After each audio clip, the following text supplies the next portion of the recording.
Welcome to Self-Perfected.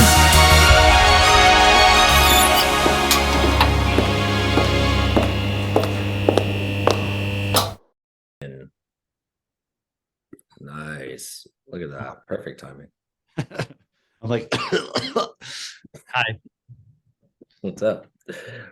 Christine this morning was like, it feels like it's been forever since we've done a podcast.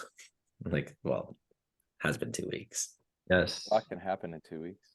A lot can happen. Like what In a can moment. happen in 2 weeks? What specifically? Yeah. Well, Hey Kim, I forgot. That's what I remember my question now. Are you gonna put on headphones? Oh yeah, I was just charging them up. Okay. All right, cool. Oh, I have enough charge now. But nice. yeah, Look at tell us. us. I'm more tan. Drake's more tan. Cameron's always tan. It's almost like we were all together in the same environment. Cameron's the one that's always 10? Oh. Yeah, haven't you noticed? We've only been doing we're on what episode 170? Oh Or yeah. are we on 169? Wait, Christine, what episode is this? Is this 169 or 170? Cam, I can't hear you at all. 170. It's 170. Okay. Oh. Oh, we did 169 last time. Hmm. We didn't make a Yeah. 69 joke. Well, there was a 69 joke. It started off with cock. That is true. That was a different one, I thought. No, that Can you was hear me? 169. I remember. Yeah, Yeah. we can hear you I now. wonder how many people at Backchat when they're listening to this and they're like, 169 "Man, was the 168, 169. that, No, that joke was I think terrible. that was a different one. Yeah, that was out of all the jokes, it was not the top joke. That was the worst. I didn't say it was a all. good joke. That was I terrible. was was a just joke, saying that though. was the joke we did on that episode. I just want to clarify for Sure, we were everybody talking who's about- listening. We know it was a terrible joke. Okay. It's Yeah. especially everybody but Cameron. Well, no, I have the self-awareness to know it's not funny. Mhm. Yeah, I just like to make what, it make people uncomfortable. I wonder Okay. what people backchat about when they listen to this. They're like, "Oh my gosh, you guys just like talk about all this frivolous stuff." Where's I know what people's back chat is. Their back chat is that's so fucking loud. God. We talk about the most important stuff. It's just all of our volume levels are a little bit different, and we meander. Oh, through yeah. the conversation. Yeah. So, yeah, we were all hanging out. It was great, except we missed Sea God. It wasn't all of us. Oh, my mic is low. Yeah, it's Well, you. shit. How is this? I don't know where my mic is. I think it's outside. Oh. Can you hear me? Do I have to You can shout? turn it up on your settings. Ooh. Mitch just starts I can't talking tell. louder. Mitch is like, Hey. how is this? Yeah, I missed Christine. Oh, hey. How am I now? Good. Better? Yeah, Sounds yeah, better. that's good. Best? Best. Or just good enough. That's I think it's pretty good. All I'd say right. best. Yeah. Hey, I just got my voice back. I was shouting. Nice. Yeah, I had to shout over everybody at that dance party because I was like, Maya, do you realize what you're wearing? And no one could hear me. It was just like a drum circle. I was going, there's a strobe light, and I was like, Maya, do I you have not video realize? evidence. Yeah. I have video evidence. She can never Yeah. go back to a normal life. Yeah.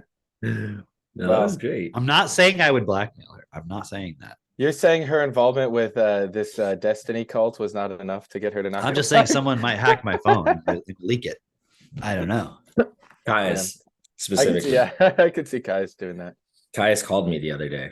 I was like, because I got a really quick phone call from Katie. And I was like, is it butt dial or what? And she's like, no, Caius. I'm like, he's like, where you at, buddy? I need you to carry me around, bring me some blueberries. Like, It's so interesting how because we've seen this a lot with our kids over the years, but and then Owen saw this with their kid, or Chantel, and saw this with Stellar. But how when you come together in a group like that, and then like the kids like go to that next point, because like that's the reason why the adults come, is for them to do that, but then the kids do it too. Like Caius, before the event, he could say words, but he would only say them every once in a while, and like, he just wasn't as verbal. he could understand what you're saying. Like you could be like the other day, like he was trying to get out of the front patio area that's got a gate. He was trying to push on one of the gates, which was a little bit more stuck. And I said, you know, I forget exactly what the situation was, but I was basically like, you know, go to the other side and pull the other gate open.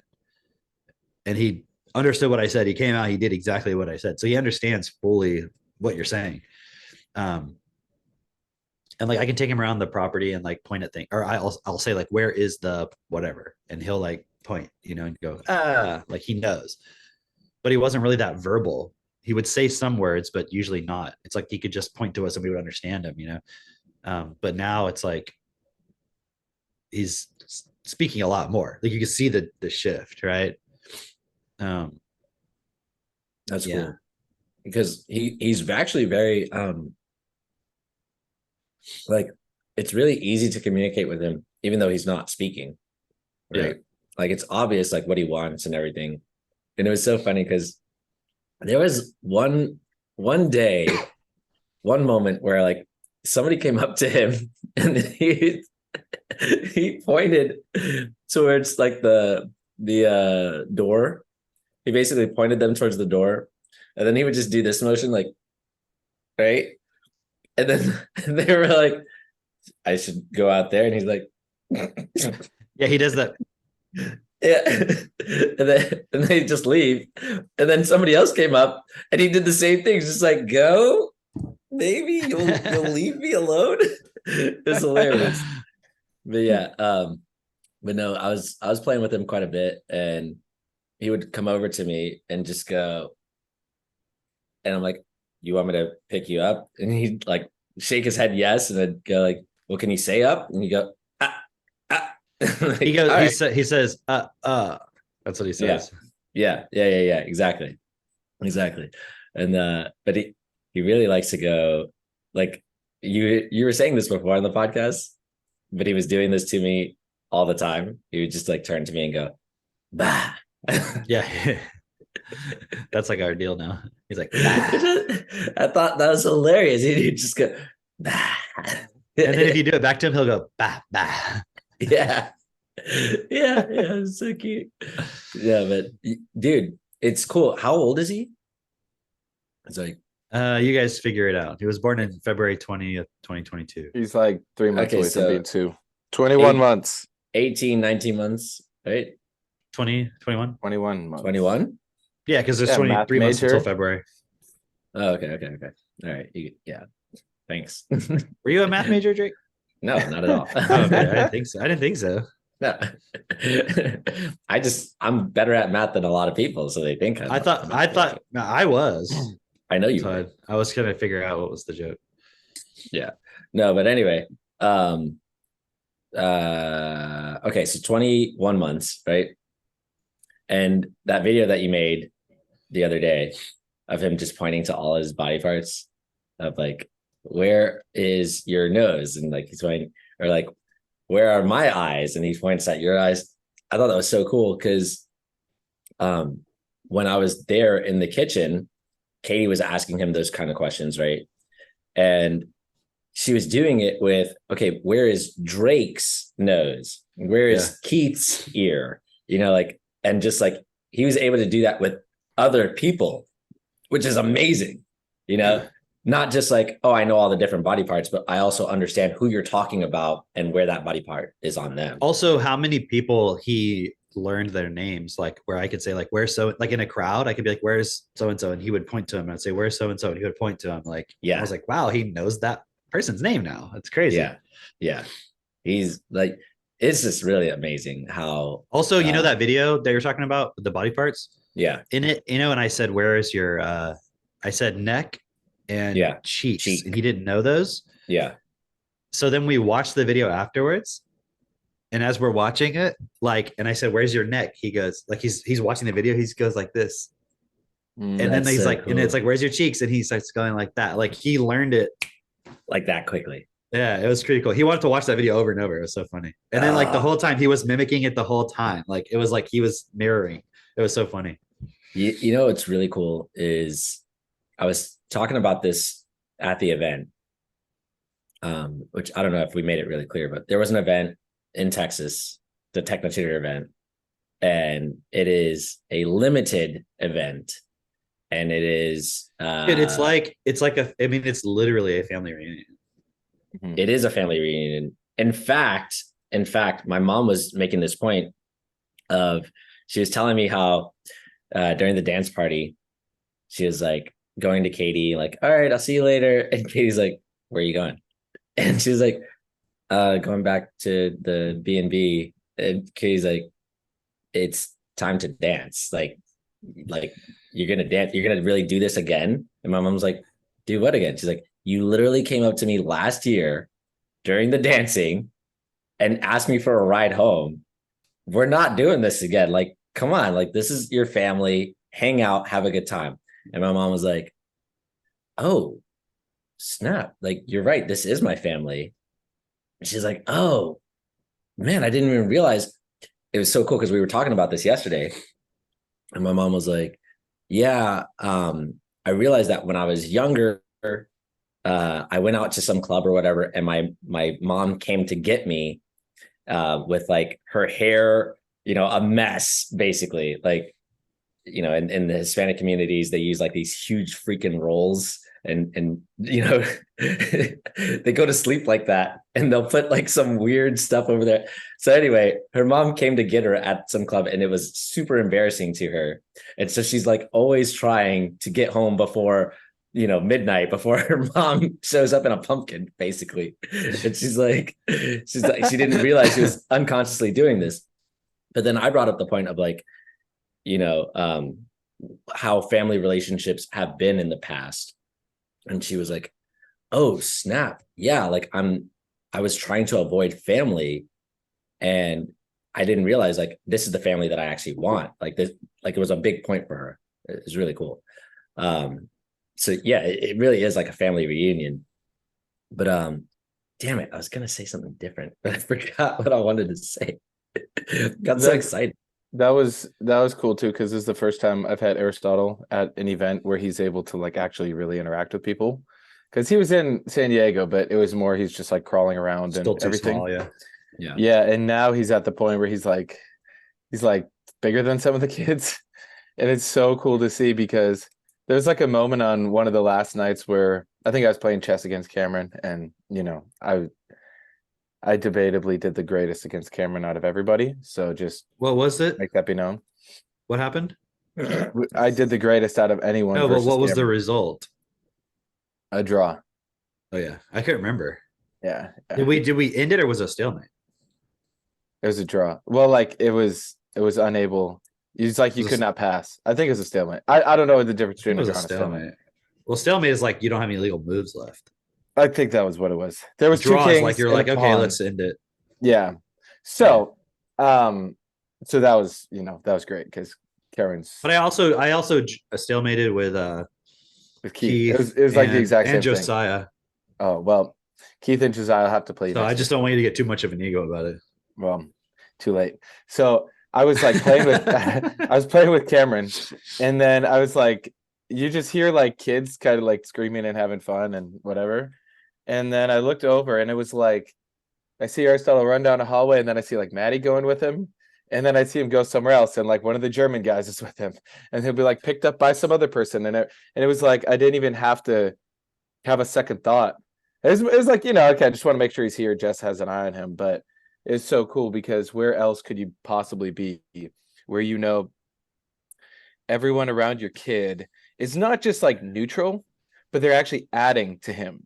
Because like the way that Maddie sees the world, or one of the German guys sees the world or whatever, it's like they're able to interact in a unique way with Aristotle. Or he's like downloading like, oh, people have different accents. Or then you have Valley, who's like Superwoman, like carrying Aristotle and Caius somehow. And it's like he leveled up so much from that, and he got to see as well, wow, I've got how many adults and people in my life that like care about me, and now they're all like friends to him.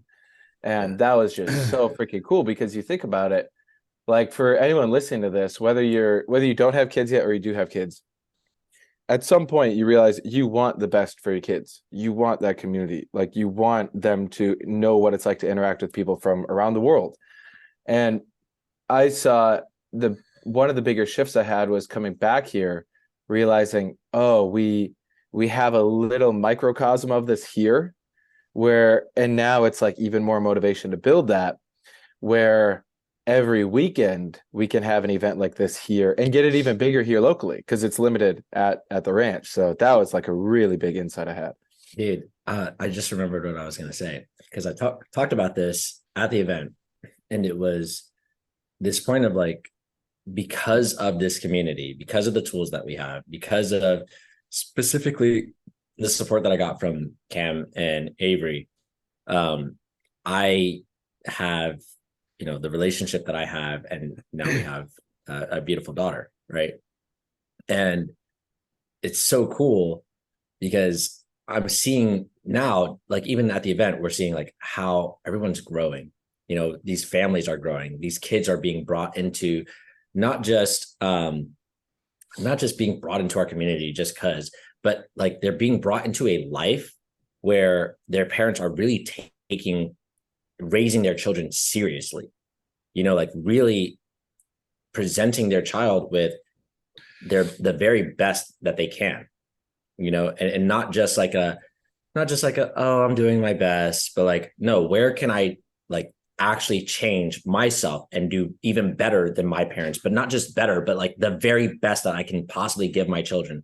And it's cool seeing how many more kids are coming into our community as far as like, you got people, I've been seeing a whole bunch of people like, oh, we're having a boy, we're having, this, like, and that's so exciting. It's so exciting because our community is literally growing, and I'm seeing it here too. And I'm like, I'm so excited for like the kids that our kids get to hang out with,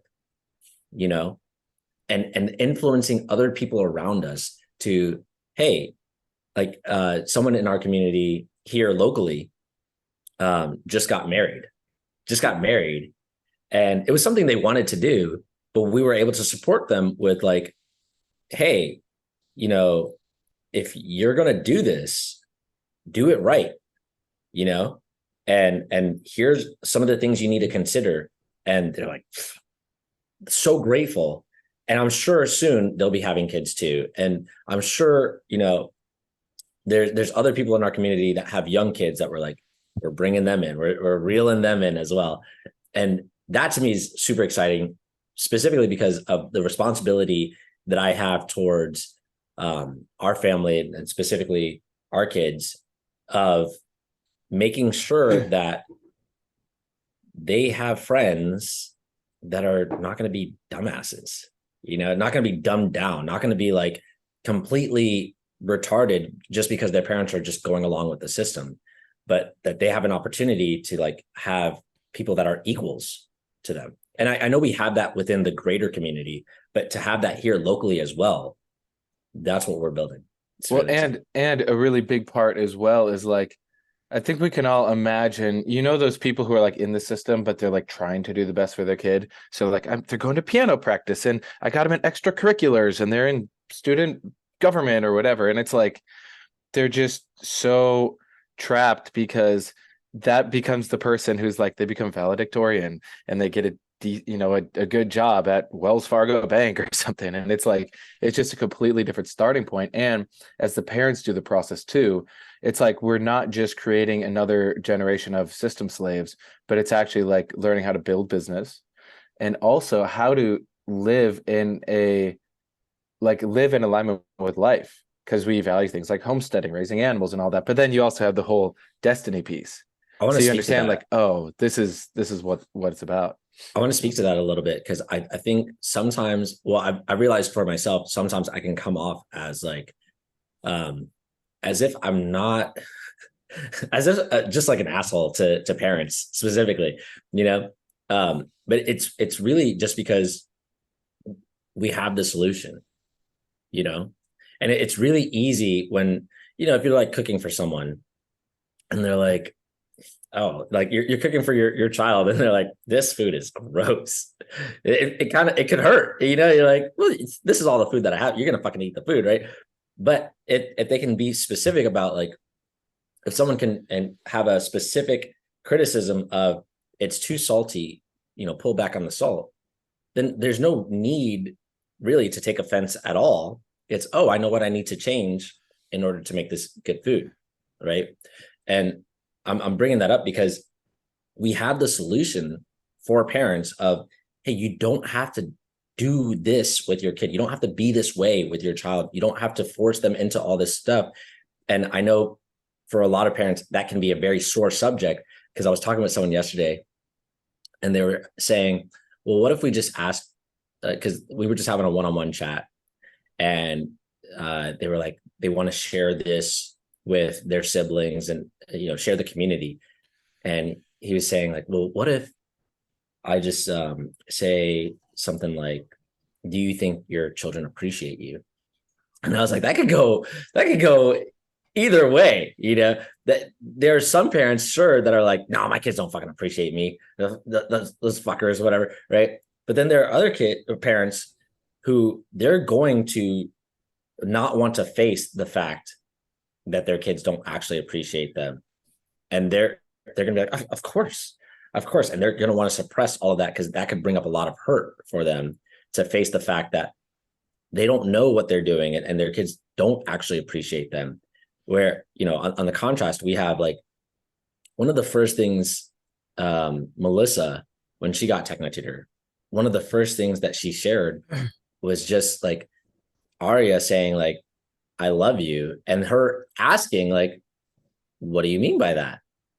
Like, not like like, what do you mean you love me? But like, as in a, like, where's this coming from? Like, when you say that, like, what are you actually trying to express? Right.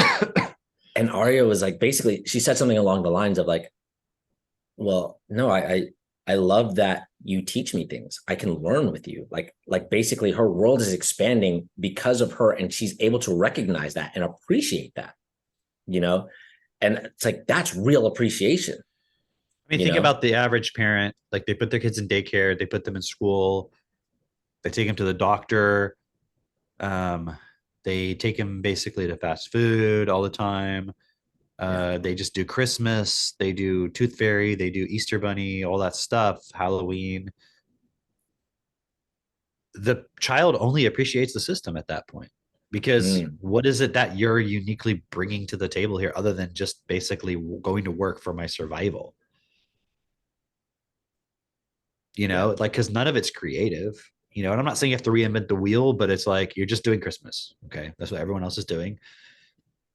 It's like, we were talking to our kids today. We're still looking at the whole point, but they were saying they wanted to do Christmas this year. And we're like, well, we look at that point, I could have a tree. That's fun. We like to have a tree.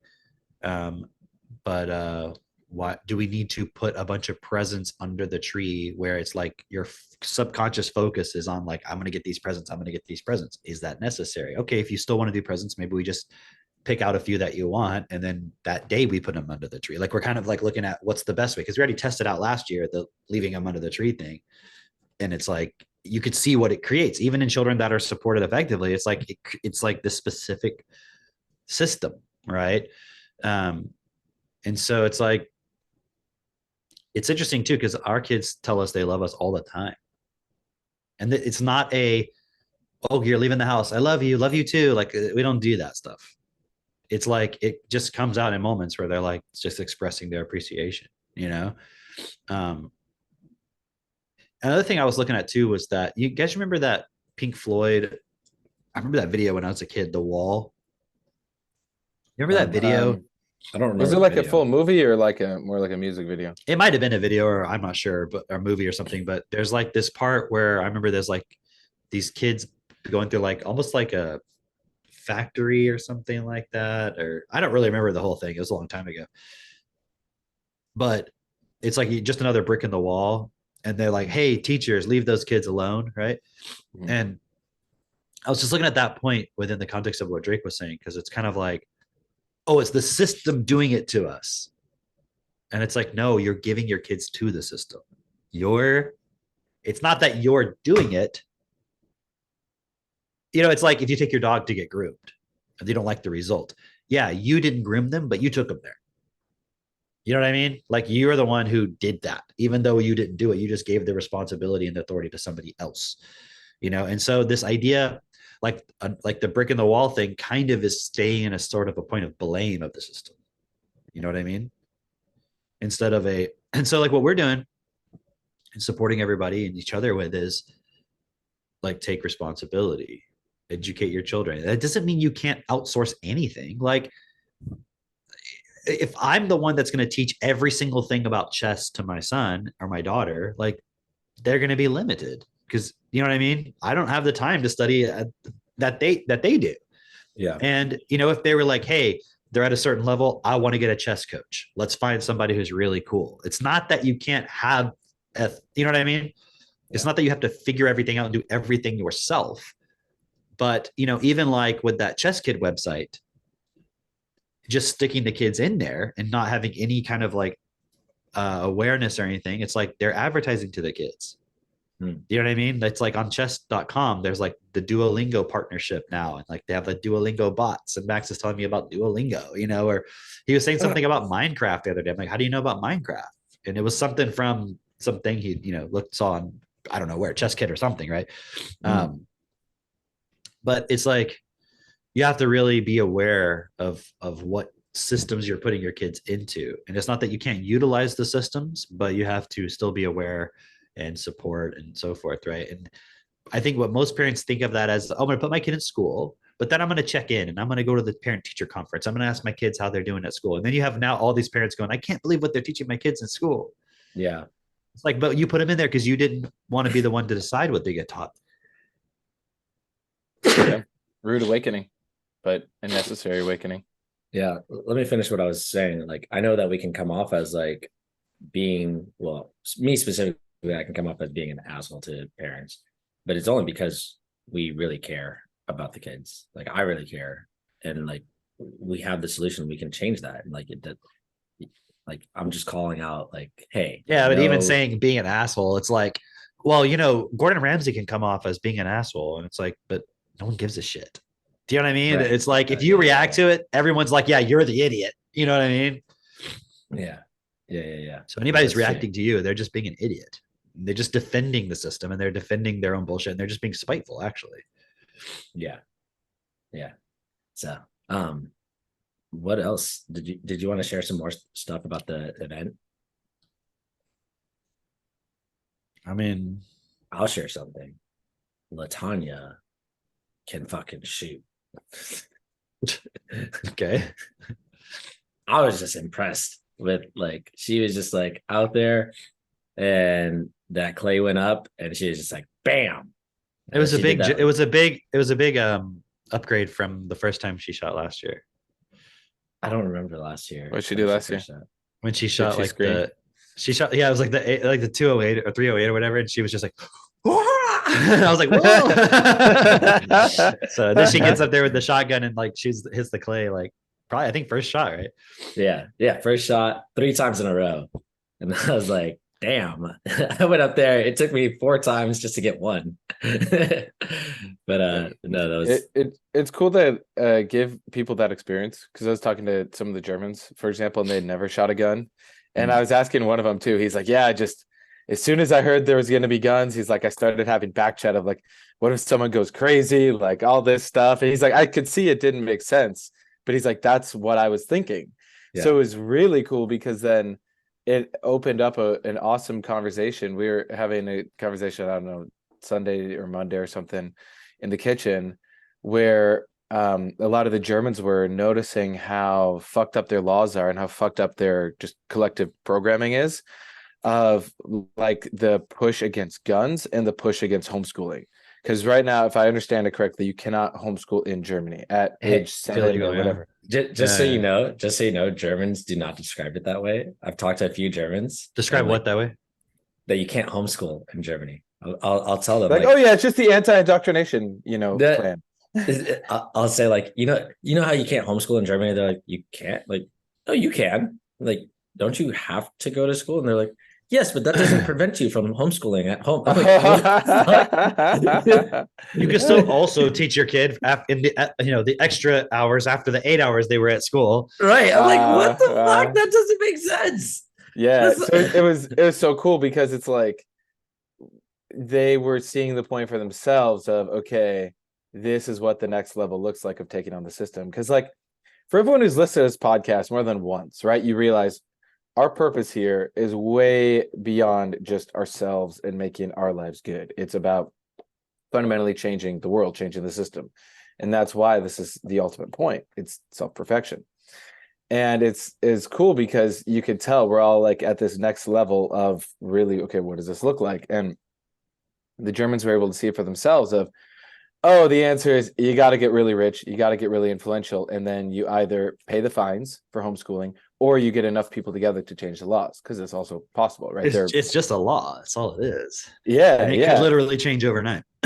exactly. And so it's been so cool to see that though, because some of us from like day one were like, oh hell yeah, change politics, become billionaires, let's do it. And other people are like, I just want to like make sure my kids are smart or whatever. But people come into this with all of their own, like they have their own point within it. But the events like this just speeds up. I mean, it's like 2-3 years of your process in 2 to 3 days. Yeah. And then you get shot out on the other end and you probably get sick and you have an upgrade and you're like, this is fucking crazy. But then you get into a rhythm again. And then it's like, now you're able to take on so much more. And I've enjoyed seeing that a lot because I've seen all the local guys that that were also there, that are also from Minnesota, really take it well and run with it. And that's such a satisfying thing, because this is what, the third Techno Twitter Ranch event. You look at anything great.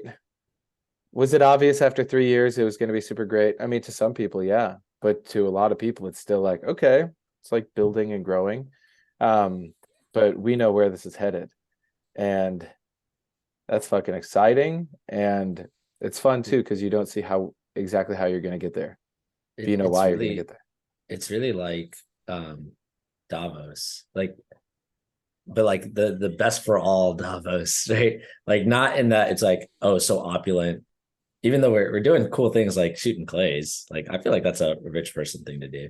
I mean, some of Cameron's guns are definitely like more rich people guns than for sure. Rich people guns. For sure. But no, we're doing those fun things. But it's not like a super opulent setting, where it's like, just luxury. Right. You have to have like slaves like serving you with like white gloves, and they're like, hey, right, like champagne, sir. It's like, right, fuck alcohol. and it's not like Bill Gates is there or Klaus Schwab is there or anything. But not like you have to have a vaccine to attend either. No, you don't have to have a vaccine to attend. That's all that means, right?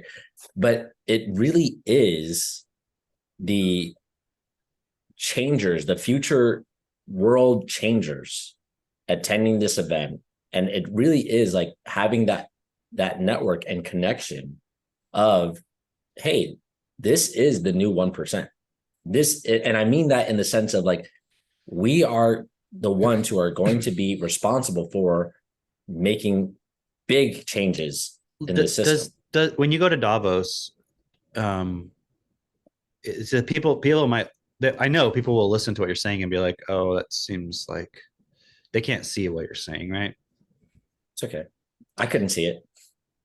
But when I first got into this group, you know how Mitch was saying, like, some people come in, they're like, become billionaires, get into politics, and other people, they just not, or I just want, my kids to be smart. I wasn't even there, Mitch. I wasn't even there. I came in. It's like, I don't even think I want a kid. I might want a kid. I was like, my life is fucked up. I just need some help. Can you help me? Well, okay, look at Davos, for example, right? You have all these people there. Do they have a solution for every person? They have their solution. Like, but what I'm saying is, do they have something that every person can do? No. Hell no. They just have in the metaverse.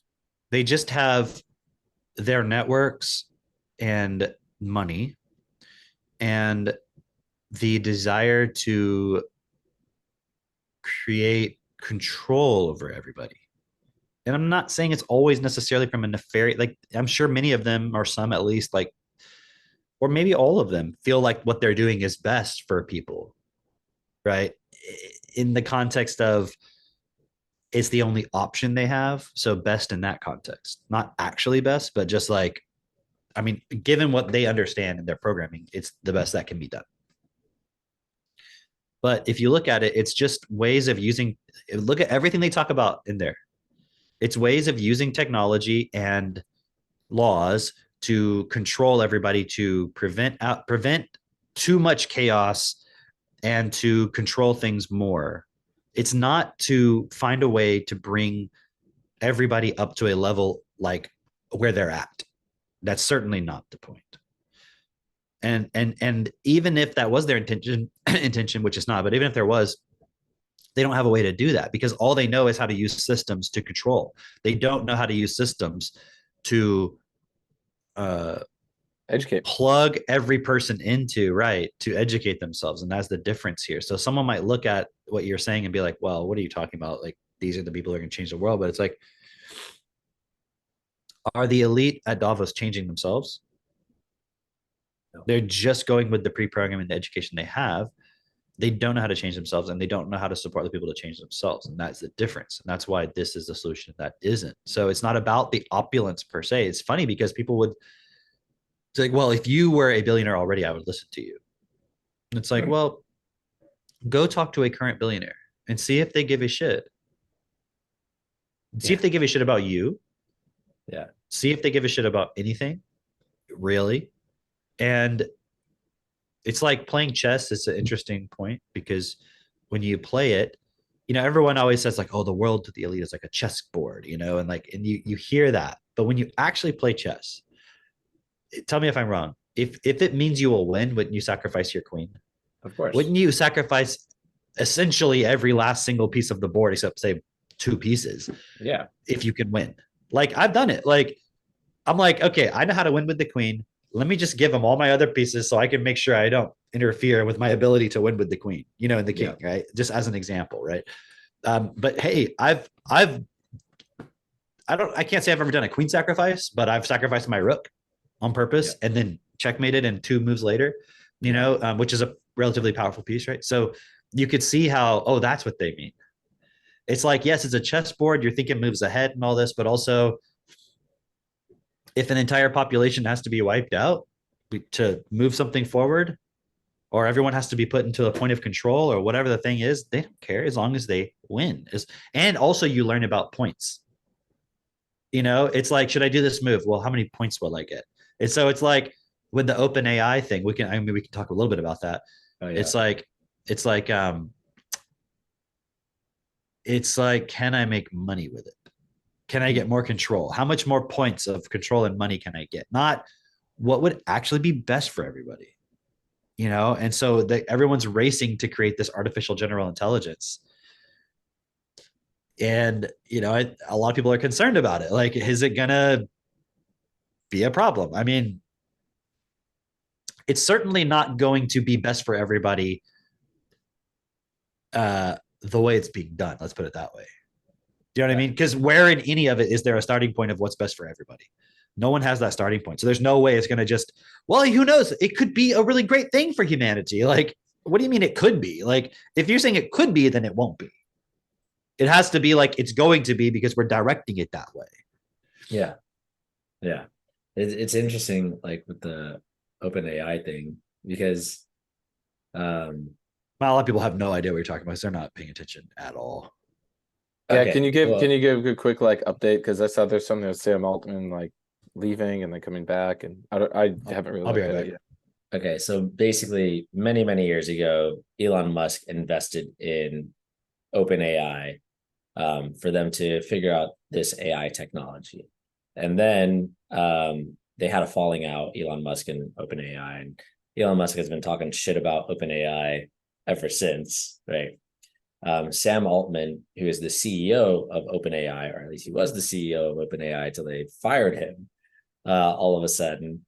And then all of a sudden, everyone's like, what the hell is going on? And there's been a lot of back and forth between the board members of OpenAI, the CEO or former CEO of OpenAI, and all the employees of OpenAI. And they're accusing each other, all of them are accusing each other of doing wrong or fucking up in some way, right?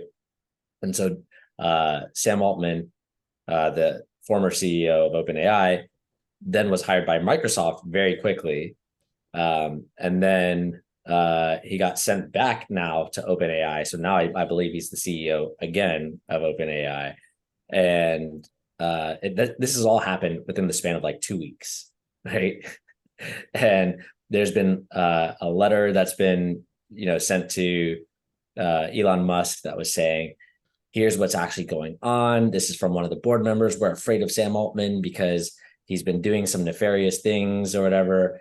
But also the board has come out and said there's no malfeasance from Sam Altman. So there's just like a lot of like. Apparently, do you know about Anthropic? No. Like, so from what I understand, it's like Anthropic was started by people who left OpenAI. Okay. Because they didn't like where it was going. Because like one of the thing about when it started, it was a nonprofit. Yeah. And then Sam Altman helped push the point, as far as I understand, and probably other people too, I'm sure, they pushed it towards a for-profit. Yeah. Right. And that was part of also Elon Musk's whole point about it. Right. And see, the problem is when you make it for profit, then it's like in the context of the way things work, then it's like they're doing it for money. They're not necessarily doing it for especially when you have like stock and all that kind of stuff. And I don't know if I'm sure they're not public yet. I don't know. But anyways, the people who left OpenAI, they created this Anthropic. And a part of the story with this whole Sam Altman thing was that they were trying to push him out. And those people in the board were trying to sell OpenAI to Anthropic. Right. So I don't know all the details. I'm sure no one will ever know all the details, but my intuition about the whole point is just that it's all centered around there seems to be some next level breakthrough that's about to be released or is happening or is going to happen around AI, like having that next upgrade of like the next level. You know how like GPT was like, whoa, holy shit, it's like everyone's kind of talking about there's this next one about to happen. And it's all centered around that. So I don't know who's right, who's wrong, who's lying, who's not. I don't know any of that, but it's all centered around this point of something's about to take that next leap, and everyone's fighting over who should have control over it or who can be trusted with it and so forth. And that's really, as far as I can tell, that's the one thing I know for sure is going on, is that point. What is the Q? There's like Elon keeps posting about Q. Is Q star? Like, yeah. What so is not to be QAnon? confused with QAnon. Okay, Yeah, okay. So let's go back to QAnon. As far as I haven't done a lot of research into it, but it looks to me like it's just I don't know if it's a large language model, but it's an AI and it can do like advanced mathematical and logical reasoning and so forth. And so it's kind of like that next level of AI stuff. And then that may be part of the whole OpenAI thing, that thing that's going on. I don't know for sure. It's some of it this all could be deliberately put out there just to like create hype and stuff. I don't know, but the point though, that I do see is AI's most likely about to take that next leap, and people have no idea what's going on, and they're still putting their kids in school. Right. You know what I mean? Like, right. So crazy. Yeah, it's interesting, like, because going from a nonprofit to for-profit model also was going from like, hey, there's no safe way that we can create this at speed or whatever, so that AI is not misaligned, basically. And now all of a sudden it's like, oh no, we found a safe way. We're good. Yeah, the whole point of OpenAI, as far as I understood, was to like look at how do we actually create, it was to slow that all down and stuff, and like kind of like look at it. And now they're like, no, we're gonna be the ones who create it and put it out there real fast. And like, you're like, wait, it's literally the opposite. We figured it out. Let's go. Like, yeah. So it's interesting because, like you said, there's clearly something going on there. What it is, I don't know. I saw a theory that was basically like Google, OpenAI, and Microsoft are all basically sharing information so that they can all benefit without being called a monopoly, essentially, without having that regulatory body governing them or whatever. And so, Wow. it's an interesting theory because like you look at it and it's like, well, technically Sam was working at Microsoft for a brief stint. He could have just went over there, shared all the information that he had, and they're like, thanks, great. And then goes back to OpenAI and they're like, slap on the back. Let's get going. Well, OpenAI is owned by Microsoft, so I don't know how that works in terms of information sharing and. Yeah, right. But like, it's a different I don't company. know that it's sort of owned by. they've invested like $2 billion. Yeah. Microsoft has invested $2 billion. So not necessarily owned, right? But like that's how you get around those, like, oh, you're It a is monopoly. weird though, right? Because they put all that money into it and then they come out with their I remember what it's called, but you know how Bing is like basically got its own chat GPT type thing. Yeah. So they're competing with it, but they're investing in it. And so it's this whole weird next level cooperation competition thing. It's very weird. Very interesting. Very interesting. Because like you gotta imagine that Microsoft is pretty aware of what are the monopoly laws after also Anthropic, right? Remember it? So that's the people who left OpenAI. Microsoft gave them 1.5, or was it? Let me look it up real quick. Where is it? See, you gotta imagine. Microsoft gave them, I don't see it now. Oh, here it is. Where is it? Maybe it's not Microsoft. No. But Google, Amazon. Somebody gave Google and Amazon have given them billions of dollars. Amazon's giving them $4 billion. That's Anthropic. Google's giving them $2 billion. Wow. Like, wow. So if you look at that, it's just like I'm saying, these companies clearly, especially Microsoft, would know the laws for a monopoly, and because they've been through it, right? And so they're probably like, all right, well, how do we avoid that again? How do we avoid that, but actually take advantage of this? And so like, well, we're creating our own AI in Bing that nobody fucking uses. Hold on. They gave OpenAI billions of dollars, and they committed to like 10 billion, and then like 3 weeks later, they're like, "And we have our own AI." You're like, how did that happen? There you go. Yeah. Oh, coincidentally. Oh, yeah. I totally forgot we were going to launch that new AI over here. Right. I just spent all that money. Like, when you do that in your house, you're like, I just spent all this fucking money because I forgot that we already had one of these here. Right. Like, exactly. You know what I just did? I already have a car. Why did I buy another one? Oh my fucking God. I have we went to the bookstore the other day and I bought the Iliad and the Odyssey, right? And then I get home and I'm putting it on the shelf next to our other books, and I see we have your other collection of Iliad and Odyssey copies. Yeah, and I was like, fuck, I didn't know. That's what Microsoft just did. Exactly. Like, it's like a day in the life of Microsoft. They're like, damn it, we already have an AI. We spent $10 billion. That's great. Our kids like to rip the covers off of books, like especially Caius at the age he's at now. So yeah. And Katie also likes to give books away. So, does she like giving away like yeah, she's giving away people like iRobot and all kinds of stuff. What? Damn it, I could have got Robots and Empire while I was there.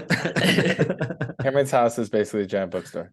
Yeah, basically. For free. Yeah, for free. Yeah. No, it's funny. I just got Hyperion, so I'll be reading that soon. Yeah, and then I got some other books. I got Ender's Game. Have you read Ender's Game? We have it, but I haven't read it. I've heard good things about it. I want to read it. I have too. Yeah, we'll see. I read a lot of Arthur C. Clarke when I was growing up. I read all this Space Odyssey. Is that Arthur C. Clarke? Oh no, that's not Arthur C. Clarke. Sorry, that's Orson Scott Card. Yeah, sorry. I was thinking. Yeah, Orson Scott Card. That's who read it. Yeah. But yeah, no. You read a lot of Orson Scott Card? No, I read a lot of Arthur C. Clarke. Oh, okay. I read all the Odyssey, like 2001, 2010, 2065, 3001. I read all Oh, that. is that what that movie's based off of? Yeah. Oh, I didn't understand that movie. I'm just gonna be straight up. Well, it's a Kubrick movie, so it's kind of like weird. But I mean, yeah, the books are good. The books are pretty good. I got his other movie, the one But that the was weird like, shit at the end with the baby floating in space and all that, that's actually in the book. That's not just some Kubrick shit. It's yeah, so it made sense why they got him to do it. so It gets weird. I understood his other movie. What was the other one? The Eyes Wide Shut. That one? Yeah. That's Kubrick, right? Yeah. I got that movie. That one made sense to me. I was like, I like this. Yeah, of course. What do you mean, of course? That's what attracted you to all this in the first place. Maybe, I don't know. That's a good movie. Like Did you secret ever watch that one? societies. Mitch, did you ever watch that one? It's my least Eyes Wide favorite Shut. Kubrick movie. See, is that the It's- one where they're like torturing the guy? No. No, that's- He goes to like the weird elite sex party thing. Yeah. He Just just like they're like wearing the masks and all that. It's got Tom Cruise. it's Tom Cruise, and they ask him some weird question, and he's um, like he gives some answer, and they're like, "There's no answer to that question, you idiot!" Like, Yeah, I they don't set even you up. remember like the whole thing, but yeah, I didn't really like it, and I really like that kind of stuff, like Kubrick and all that. My favorite Kubrick film is Clockwork Orange. That's I've the never one where they watched it. fuck with the guy and they like put his eyes open. That's the Yeah. one. No, that's And I One read Flew that Over the book Cuckoo's Nest. obsessively when I was a kid. I really liked that. really? Oh yeah, that's also a good one. Which one? I don't think I've seen any. I just saw the 2001 Space Odyssey one once. Okay. Once. don't That's all you remember. need. That's all you I really need. remember there was like a black monolith rock thing, and then he's Yeah. in space and he's like fucking crying or it's intense, and I don't remember anything about a baby. Yeah, it's like a Some- baby floating in space at the end. There's some monkeys. There's Yeah, the monkeys. yeah. I didn't get it. I didn't get it. I liked Arthur C. Clarke as a kid, but I don't like every time I go to the bookstore, I never get his books. I'm just not that interested. Plus, like apparently he was like a pedophile or something. Oh, okay. It is Oh. that one. That's that Yeah. one. He wrote the book. What? He wrote the one that's like with I don't know. the people coming from outer space, with the antidote. to Yeah, some- the one with Satan in it. yeah. what is that? Childhood's End. Childhood's yes, End. yes. That's it. Yeah. Yeah. Now we know why he wrote that book, Childhood's End. He was like, Oh wow. Your childhood ends with me. I'm gonna look it up. Was Arthur C. Clarke a pedophile? Oh, I can tell you that. The Yes. dark side. I met a woman who knew him. He was absolutely a pedophile. I don't know. Yes, he was likely. He was also gay. I don't know that. Yeah, Christine just put in the chat. Wasn't he gay too? Yeah. Yeah. So I mean, it's like Versus you got Isaac Asimov, who was pretty cool. He seems pretty cool. Asimov was definitely into space and definitely into science. He was a scientist. He wrote I don't know. hundreds of books, dude. I didn't realize- Hundreds? He's got like nonfiction, like about atoms and chemistry and physics and all kinds of shit. Like I have a few. Dang. Yeah. That's wild how many books are out there. Isn't that amazing? Oh, I dude, think when you think Christine about like had a how many funny people meme. have made music and books and everything, it's like insane, actually. Yeah. Be so cool if like everyone's like, oh, if I had a superpower, what would I have? I would want the Books. superpower to freeze time. Yeah, that'd be dope actually. Well, like do you you'd mean? have to like freeze time, and then you could have a giant library and you could like enjoy reading all the books and everything. Oh, And I then you see could what you're like saying. enter back into this time. Yeah. Why not just live forever? No, No, freeze because time. because we're up against the clock right now. So if I live Oh. forever, we might not correct the AI thing in time. So I want to We- get super smart. Oh, but And that's then- fear. Well, But- no, I'm saying out of like, I'd rather live forever because I know we're gonna correct it. well, okay, You'd rather live forever. how I'd about rather- both? Okay, if I had a superpower, my superpower would be that I could grant more superpowers. So now that that's unlocked, freeze time, Got me live there. forever. Hey, If I had Another one really wish- cool book is it's almost here. Stanislaw Lem. I don't even know. What No, you're no, saying. no. Wait, what is that one? It's you know Stanislaw Lem? No. He's the It's one another. dude who's got that lisp. And He wrote the talks to Bill Gates. Invincible. Never mind. Actually, hold on. Eternity sci-fi, because I wonder if that's not an Asimov book, is it? Yo, my sci-fi collection is getting out of hand. I'm still working on fall. Jesus. Bro, how far are you in fall? I'm at like page 300. Like I didn't bring it to Texas. I've only had one time to read since I got back. Oh, you Oh fucked no, up. it's an Asimov book, End of Eternity. Why did I think it was Lim? It is pretty The like End of I'm Eternity. definitely understanding the about? appeal of it. I'm just What? saying with fall, I'm sci-fi? only at like page 300. But I'm seeing Okay. the appeal of sci-fi because it's like how do I put it? It makes you think in the future. Yeah, it transports your mind to somewhere else while you're still here reading it. It's like a really cool phenomenon where you're like, wow. He brings in like I the never thought about transgender. He Oh, brings shit. in like he brings it all in, man. It's pretty cool. It's crazy he wrote it in Wow. 2016. Oh. Ooh. I thought it was 2019. Maybe you're right. Maybe you're right. Maybe you're right. Yeah, I think you're right. Yeah, because it was after 2016. What Wait, else? in fall? He brings in transgender in fall? Yeah. Yeah. Oh, Mitch seems I'm upset about suddenly this. less. I like the way he does it though, because he brings these points and he doesn't really take a side. It doesn't feel like propaganda. It's more just like he's bringing points in that are like in the consciousness right now. It's a pretty cool book. Interesting. Yeah, I like well his style done. of writing. It's just like what the fuck? Like, how does this guy fucking do this? Like, does he just go into the mountains for a month and just No, he writes right? he writes 500 words every day.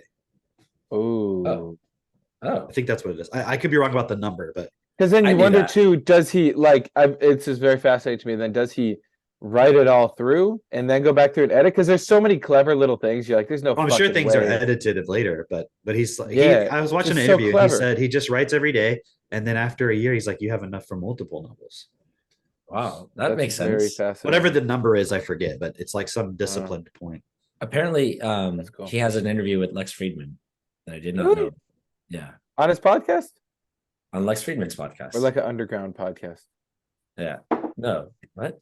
Can someone listen to this and then see if it's worth it for us? I'll listen to this because How long? Wait, when was it done? oh yeah, way too many Lex Friedman. A year and a interviews I half wanna listen ago. to. Oh, so it would have been after the fall. After fall. Yeah. Hey, Sci-fi space See God- aliens, see God AI, have you listen to RV, it. and the future.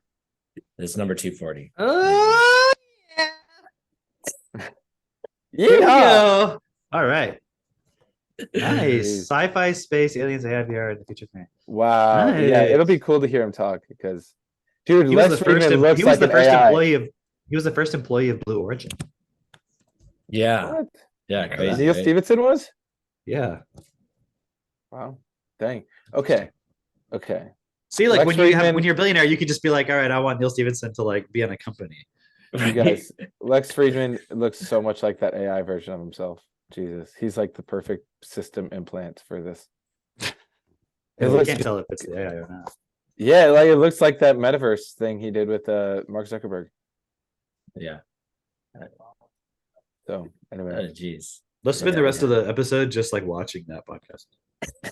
we'll give a reaction video. We're just, like, we sitting don't here, even like, we don't not even reacting. play the podcast for everyone else Yeah. to listen to. It's You're just just watching us it. Be like, watching. "Huh." It's like Like, yeah. Oh, And it's wow. funny because we're so stable in our process that we don't react. So we make reaction videos, and it's just us like, pointing out the Cool. common sense.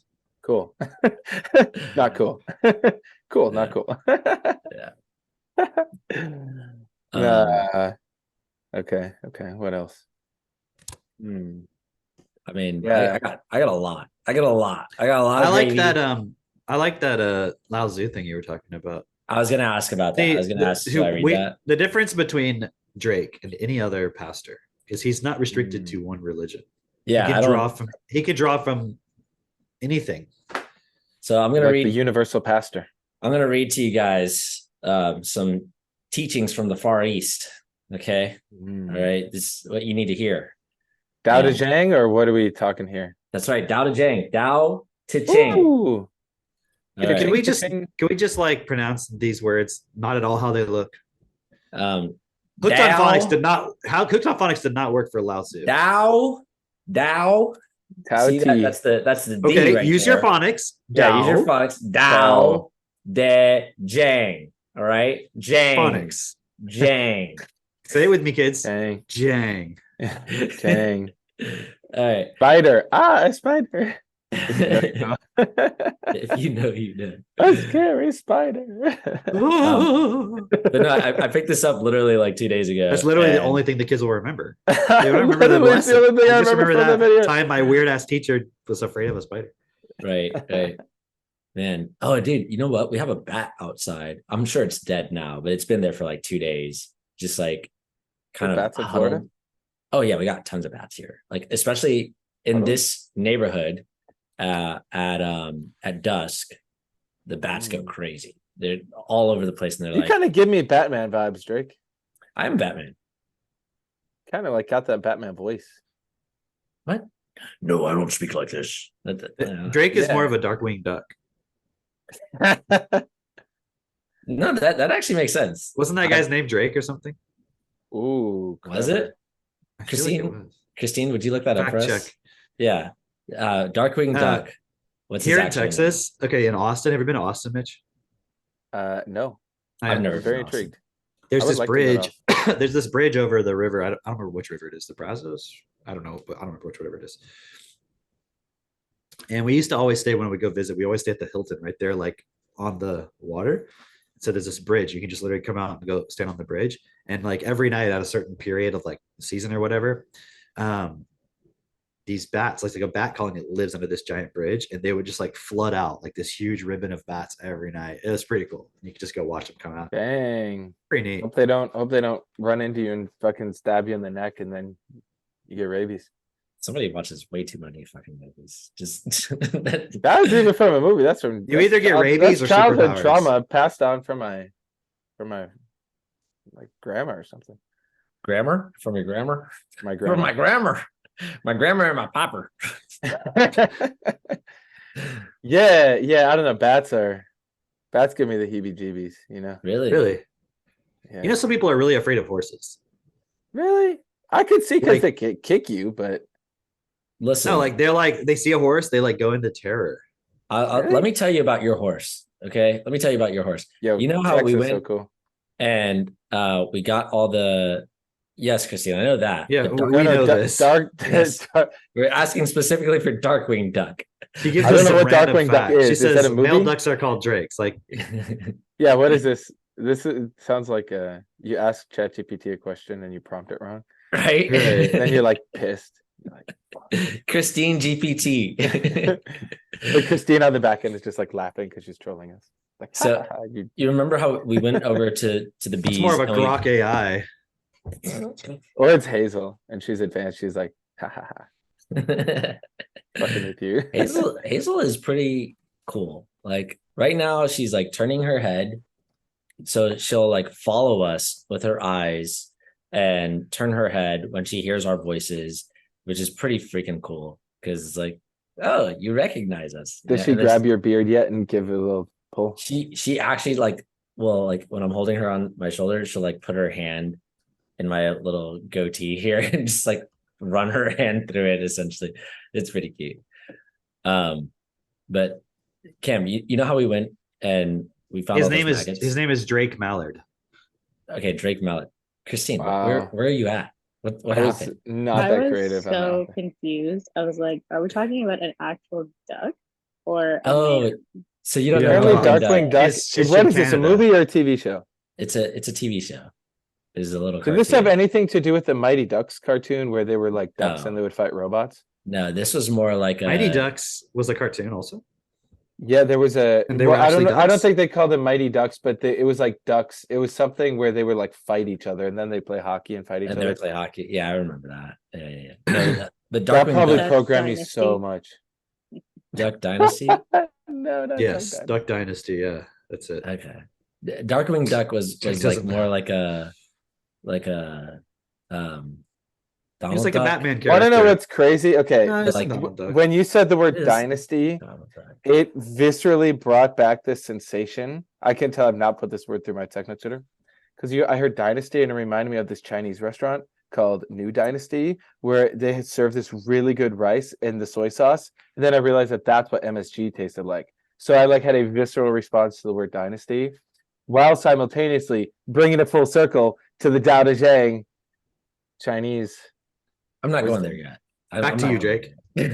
there. What was I gonna say before that? We were Fucking talking- served you up the softball right there, No, Drake. fuck that. Fuck that. No. I'm not No, ready. you hit a softball. I'm not ready. No, no. Look, No. he's You better do it out of now this. because I will He's derail ready. it.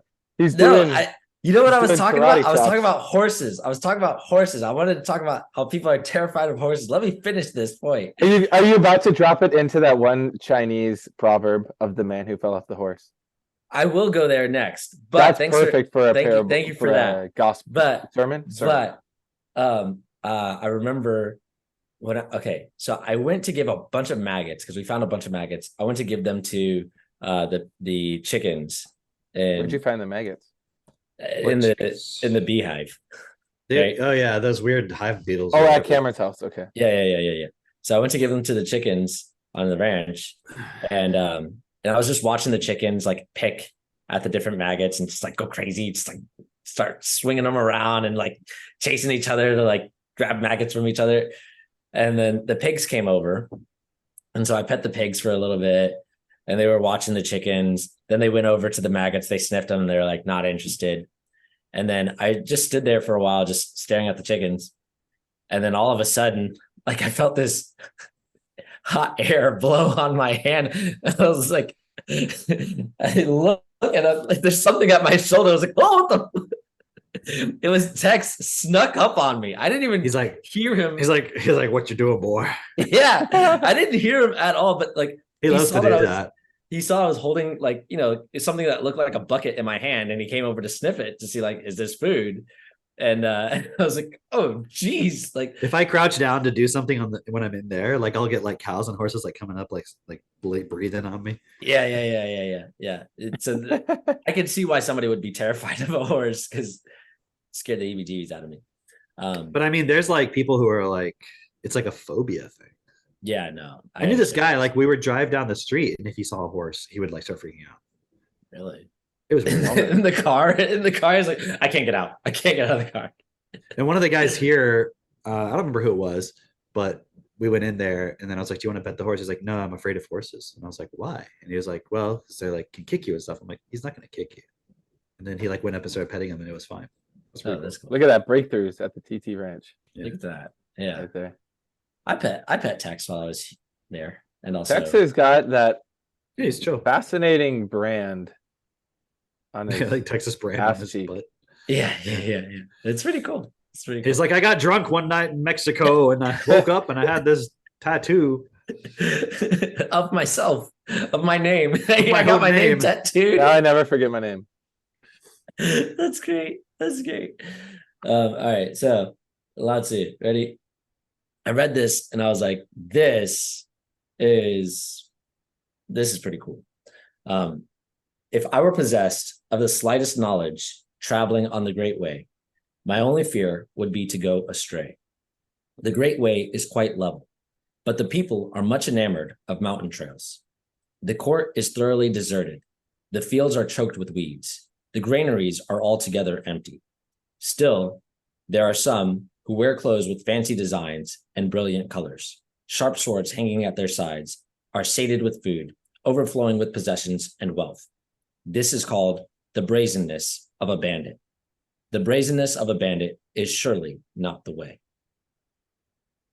Dude, I read that and I was like, that's fucking amazing. This guy gets it.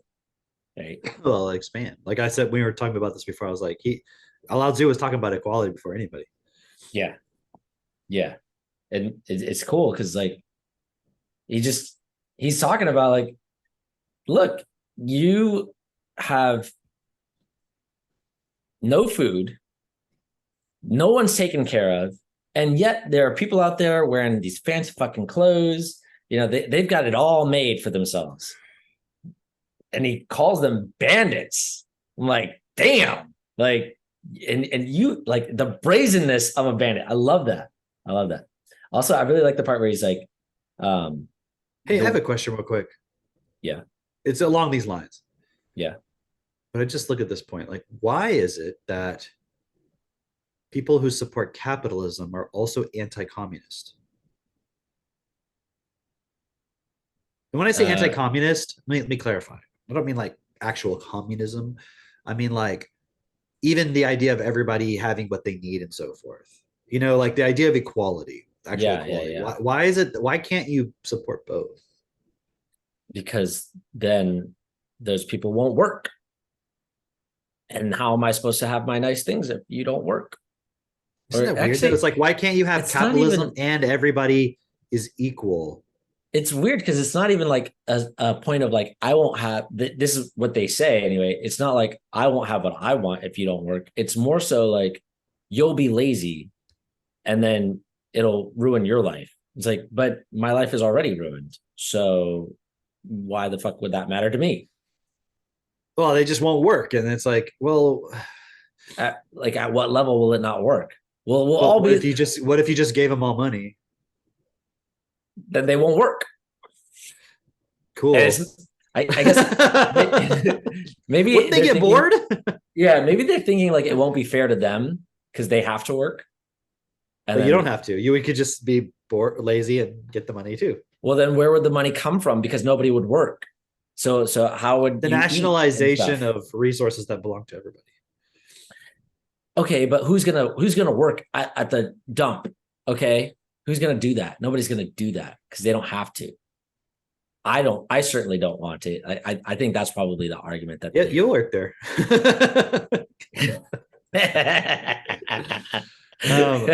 We'll pay you extra. You like money so much. Yeah. It's interesting because none of all of that is held in place by the idea that it's the person's inherently lazy instead of it's just education. Yeah. I was reading something from this parenting book, and it was like people have this idea that you inherently are like kids are inherently doing bad things. Like they're actually specifically the point of like if a kid is like a baby smacks you or something like that, it's like, oh, it's because they're malicious. They meant to do it. My baby keeps hitting me, and like it's like they believe that the child is deliberately trying to be spiteful to you or something. Right. It's so weird. Yeah. It is, right? And it's like can you not understand they just don't know any better? It's a point of education. It's like they don't have that development yet, you know? The other point that I was going to say about this is just the point of the great way. It's not okay for your child to smack you in a point of innocence, but it's okay for you to punish them by hitting them even when they don't know. Yes. So Are you allowed to spank your kid? People say yes, me? Right? Yeah. Well, I was like, I don't know what response you want. It's okay to spank your kid, right? It's good to spank your kid, but it's not okay for your kid to hit you. Why not? Right. Because I'm the parent. Or if they're trying to teach you a lesson. Well, they don't get to because I know better. You don't know better than to hit your kid, idiot. I love the one where it's like, well, my parents spanked me and I turned out fine. I'm like, no, you didn't. You turned out to be a child abuser. Yeah. You like to hit kids. What? Yeah. Yeah, no, the Great Ways level, but people are much enamored of mountainous trails. People are much enamored of mountainous trails. It's like people want drama in their lives. That's how I perceive that statement. You know, like people want like the ups and downs. They want the valleys and the mountains, and they're not satisfied with just the simpleness of just like being on your path and being consistent. And yeah, it's like making it harder than it has to be. Yeah. People like complicated shit. So there's your sermon for the day. Go and be fruitful and multiply. What? And also with you. And also with you. I'm still working on, what we say in our church here in Church of Drake. You gotta watch those original Joel Osteen videos. The No, original- honestly, your clubhouse should just start off. You should just do it like a church. Like do it like a church. Like play music, give a sermon. Yeah. That's it. That's Yeah. your clubhouse. That's Drake's clubhouse. And then people will learn from that. Yeah, you guys just come in. You guys should come visit my church. It's really great. Hey, you don't have to call it a church. I'm just saying. But that is what it is, isn't it? I know. Like I if don't you have think to about like call Joel it a church. Osteen, like his dad created a church, right? And it was just like that. I think it was probably like a revival type thing. I don't know. But they just Yeah, we started watched getting those videos. together. What videos? Remember the videos where they're like playing music and stuff? I don't know if I saw that. You don't remember these? No, what are you talking about? What? What are you talking about specifically? Yeah, what are you talking about, Mitch? Where they're like in a circle. I think it's his dad, and it's like a tiny group of them, and they're like playing music and like going Oh crazy. yeah, no, yeah. Like doing church in the mall. I do remember that. They're like on a stage in the mall. See, kind as of soon thing. as I did this, y'all were like, "Oh, I don't that know. thing." It's like I just couldn't remember it. And then I had that image of like the actual. I guess it wasn't very Yeah. memorable. You But, you were saying what you were meaning to say. You were just like No, original I just didn't videos. remember for some reason. Yeah. So yeah. all right. So you guys are all welcome to come to my church. It's on every other Saturday right now. And no donations required. No donations Hey. required. Just get Techno Tutor or sign up for DIP Live for free. There you go. There you go. Perfect. And I guess we can start dancing at our church, play some music, start dancing. Then everybody Feeling sits it. down and we'll have this little Hey, sermon. Aristotle definitely learned how to dance from the dance party. It's so funny. He does this one where he like shakes his knees. He's like that. Oh, So yeah? funny. Yeah. He definitely got the dance download. He also got the dance download from Maya. So Maya, thank you for teaching my son how to be culturally aware. And our dance worked, man. It's raining a little bit outside right now. Wow. Nice. Exciting. Dude, So I was walking with Maya and it downpoured on us. I was soaked through all my clothes. Like the whole front half of my body was just wet. What happened to the how did that happen? Only half of I you don't got know. soaked? I guess when you're walking in the rain and you're just like trying to get through it, the front half. You have gets like all- really good posture. You're like, It's like when I'm driving the truck and I have stuff in the bed, but driving on the freeway and it's raining and like none of it gets wet in the back. Yeah, there you go. See, How does it work? I don't know, man. I don't know. It's weird. Yeah. But anyway, Aristotle, I hung out with Aristotle, which is a lot of fun. He had me go over to the cows and Nice. we pet the cows together. He told me he's actually a really great communicator. He said, "Moo." And I was like, "You mean like cow?" And he's like, "Moo." I'm like, "You want to go over there? Like, we could go over there." He's like, "Moo." So we went over to the cows, and then he was like, "Moo." I was like, Yeah, "I got you, buddy. likes I us. got you." Yeah. Then did he smack you in the face? He As did a not show of smack me in love? the face. No, he did not smack When you me in get to the a certain face. level with him, it's like a You're a good chum. You're a good chum. they'll pull your hair a little bit, just make sure you're fully here. Yeah, I love it. Yeah, good times. Yeah. All right. So if you haven't been to an event, you gotta get to a fucking event. Otherwise, what are you gonna do? Sit at home, masturbate? Like, come on now. It's like there's the real world and it's out there. And you either get to participate and work to change it, or you're gonna end up in the fucking metaverse. It's your choice. The road to brazenness. What do they call that? Oh, the brazenness of a bandit. Yeah. Yeah. Which one will The you be? brazenness of a masturbator. Yeah. Or what do they call that? The level way? The good the one that The great way The great way. great way. is Great level. Yeah. way. The great way is quite Great way. Yeah. Yeah, there's a bunch of people on the great way. So It's called Join- self-perfected. It's called join the destiny. fucking party. It's called Techno Tutor. Lao Tzu is Right here. one of us. All right. There you go. He said it. He said it in this book that he wrote a long time ago in Yeah. Chinese. That's been translated. But you get what he's trying to say. Yes. Definitely. So All right, join us. See you guys join, on the next one. Join the way. See you on Oh, the next and one. definitely be on the Friday hangout this upcoming week, and all of them. Ooh, maybe some kind of Especially this information one. will be revealed. Big time information being revealed. Ooh, Big time. interesting. All right. Let's do it. All right. Till next Cool. time. See ya. Bye.